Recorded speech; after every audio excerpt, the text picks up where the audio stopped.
अंधा जिन। बाब 1 पुरस्रार हवेली। चक वारिस शाह गांव की हुदूद में एक पुरानी वीरान हवेली थी जो अब सिर्फ बुजुर्गों की बातों और बच्चों की डरोनी कहानियों में जिंदा थी। वो हवेली कभी रईस हशमत अली की रहाइशगाह थी, मगर उसके खानदान के पुरस्रार कत्ल के बाद सब कुछ बदल गया। लोग कहते थे वहां एक अंधा जिन कैद है जो रोशनी से नफरत करता है लेकिन आवाज और खुशबू से पहचान लेता है। जो भी इसकी नींद खराब करे वो इसके पीछे लग जाता है। बाब 2 अहमद की आमद। लाहौर से आया हुआ अहमद एक ज़हीन और तजस्सुस पसंद लड़का था जो गर्मियों की छुट्टियां अपनी नानी के घर गुजारने आया। वो कहानियों और पुरस्रार चीज़ों में खास दिलचस्पी रखता था। जब उसने हवेली का किस्सा सुना तो उसका दिल फौरन मुहिम जोई की तरफ माइल हो गया। नानी ने इसे मना किया लेकिन इस रात वो छप कर हवेली की तरफ निकल गया, अपने साथ एक टार्च, दुआ की तस्बीह और दिल में बेपनाह हिम्मत लिए। बाब 3 अंधे जिन से मुलाकात। जैसे ही अहमद ने हवेली में कदम रखा एक सर्द सी हुआ चली। टार्च की रोशनी धुंध में गुम हो गई।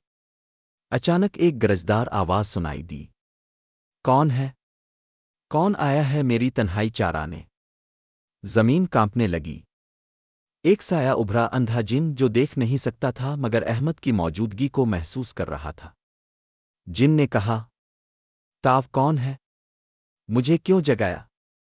अहमद घबरा गया मगर उसने तस्बीह मजबूती से पकड़ी और दुआ पढ़ना शुरू की। जैसे ही इसने चंद अल्फाज पढ़े जिन चीखने लगा। नहीं, ये वही कलिमात हैं। ये रोशनी। मुझे आजाद कर दो। बाब 4 राजों का इंकिशाफ। जिनकी आवाज बदलने लगी, इसकी सूरत एक इंसान जैसी हो गई। इसने रोते हुए कहा, मैं काफ बिन आजर हूं। एक आलम था रोशनी का मुतलाशी लेकिन गलत इल्म की तलाश में अंधेरे का कैदी बन गया। सालों पहले एक यूनानी जादूगर ने मुझे अंधा करके इस हवेली में कैद कर दिया। अहमद की दुआ ने इस कैद को तोड़ा। काफ बिन आजर आजाद हो गया।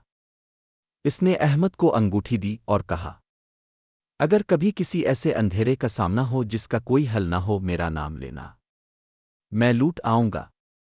बाब 5 वापसी और एक नई मुसीबत। महीने गुजर गए। अहमद वापस लाहौर आ चुका था, मगर एक रात ख्वाब में वही सियासाया आया जो काफ बिन आजर का दुश्मन था। वो साया दिन बदन ताकतवर होता जा रहा था और अब हकीकत में अहमद के करीब आ चुका था। अगली रात अहमद के कमरे में एक साया नुमुदार हुआ। वो काफ की कैद से आजाद हुआ यूनानी जादूगर था जिसने काफ को अंधा किया था। अहमद ने फौरन अंगूठी थामी और पुकारा, काफ बिन आजर, मैं तुम्हें बुलाता हूं। रोशनी फटी और काफ दोबारा नुमुदार हुआ। इस बार वो एक मुकम्मल रोशन वजूद बन चुका था। बाब 6 आखिरी मरका। काफ और यूनानी जादूगर के दरमियान शदीद जंग हुई। साए शोले और दुआओं के दरमियान मरका गर्म था। अहमद ने दुआओं के साथ काफ का साथ दिया। बिलाखिर जादूगर को शिकस्त हुई और वो हमेशा के लिए कैद कर दिया गया। काफ ने कहा, मैं तुम्हारा एहसानमंद हूं अहमद। तुमने सिर्फ मुझे नहीं, कई और कैद रूहों को भी आजाद किया है। बाब 7 खुशगवार अंजाम। चंद दिन बाद अहमद गांव वापस आया। वही वीरान हवेली अब एक खूबसूरत मदरसे में बदल चुकी थी। वहां यतीम बच्चे इल्म हासिल कर रहे थे और हवेली की फिजा में अजब सी खुशबू और सुकून था। गांव वालों ने अहमद को नूर वाला कहना शुरू कर दिया। काफ बिन आजर ने हमेशा के लिए अंधेरे को इस हवेली से निकाल दिया था। नानी ने मुस्करा कर कहा, देखा बेटा, जहां नियत नेक हो वहां जिन भी मददगार बन जाते हैं। अहमद ने अंगूठी अपने कमरे में रख दी, एक शीशे के डब्बे में।